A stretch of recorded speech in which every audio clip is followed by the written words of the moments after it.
भारतीय लिख दिया, भारतीय प्रतिमान मॉडल। ध्यान से देखिएगा, सबसे पहले प्लानिंग की जाती है, ठीक है, तो ये पहला स्टेप है। और प्लानिंग करने के बाद जो दूसरा आता है वो टीचिंग का होता है। और टीचिंग यानी कि शिक्षण, और शिक्षण के लिए कितने मिनट दिए जाते हैं? 6 मिनट। अब भाई पढ़ाने के बाद बच्चों को मजा आया कि नहीं, फीडबैक लिया जाता है। और फीडबैक को हम लोग प्रतिपुष्टि के नाम से जानते हैं। और ये कितना है? 6 मिनट का होता है। अब मान के चलिए बच्चों को मजा नहीं आया तो फिर से क्या हो जाएगा? प्लानिंग की जाएगी, यहां पर पुनः योजना की जाएगी। ध्यान रखना। और पुनः योजना के लिए यहां पर ध्यान रखना है 12 मिनट का समय होता है।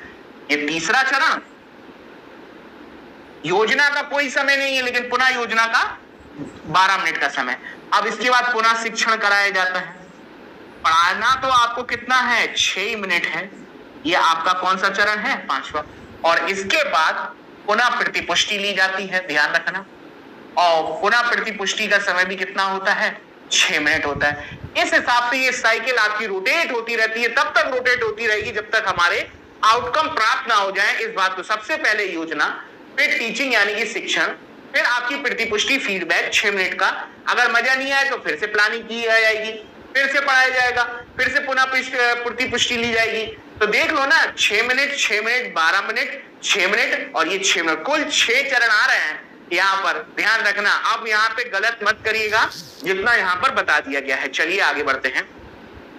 समीक्षा तिवारी, अरे समीक्षा तिवारी जी लगता है स्टार्टिंग से नहीं आए।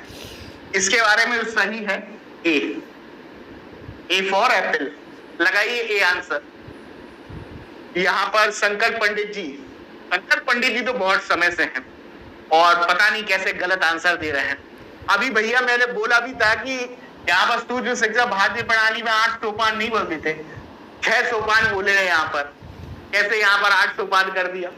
और सूक्ष्म शिक्षा का मैंने मैसाचुसेट्स बोला था क्या?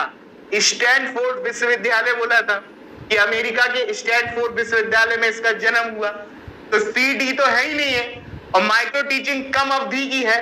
तो एक बार में एक कौशल के परीक्षण की बात की जाएगी, 36 मिनट भारत में होता है, 6 चरण का होता है और यहाँ पे 8 चरण बोल रहे हैं। गलत हो गया। यहाँ पर अनेक कौशल होते ही नहीं है। इतने कम समय में 10 चीजें नहीं है, रायता फैल जाएगा। तो one time only one skill. ध्यान रखना, एक बार में। ये भी बताया गया है 11, 12, 13 लगभग 13 शिक्षण सूत्र हैं। और उसमें एक ये भी शिक्षण सूत्र है कि बालकों को जो भी टीचिंग सूत्र होगा वो बालकों के अनुसार होना चाहिए। उनके नेचर, उनकी रुचि, उनका इंटरेस्ट, उनका जिज्ञासा ही उनकी प्रकृति का पेड़ पौधे नहीं, बालक का नेचर, उसकी रुचि, जिज्ञासा। बिल्कुल बात सही है। टी भी बिल्कुल सही है। विशिष्ट का अर्थ होता है कोई उदाहरण का प्रयोग करना और उदाहरण से किसी नियम का सत्यापन करना, क्योंकि आप पहले उदाहरण बताते हो बाद में नियम बताते हो। यह बात भी बिल्कुल और बिल्कुल सही है।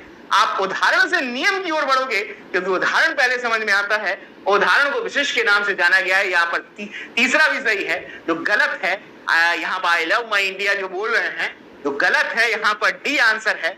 समीक्षा जी आप निश्चित से अनिश्चित की ओर बढ़ रहे हो। अरे भैया, अनिश्चित से निश्चित की ओर से अनिश्चित। चलिए प्लीज यहाँ पर राइट आंसर दीजिएगा 14 का। वाह मेरे लाल संकल्प पंडित जी, आज गलत है, सही कर लेना, इसके बाद गलत मत करना। मैं आपको बता दूं, ये भी सही, ये भी सही, ये भी सही। जो नहीं है वो है आपका डी आंसर।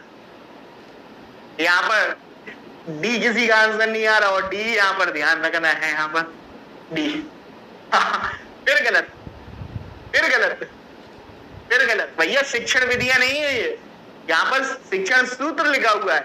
अब भाई स्थूल का अर्थ है जो दिखाई दे।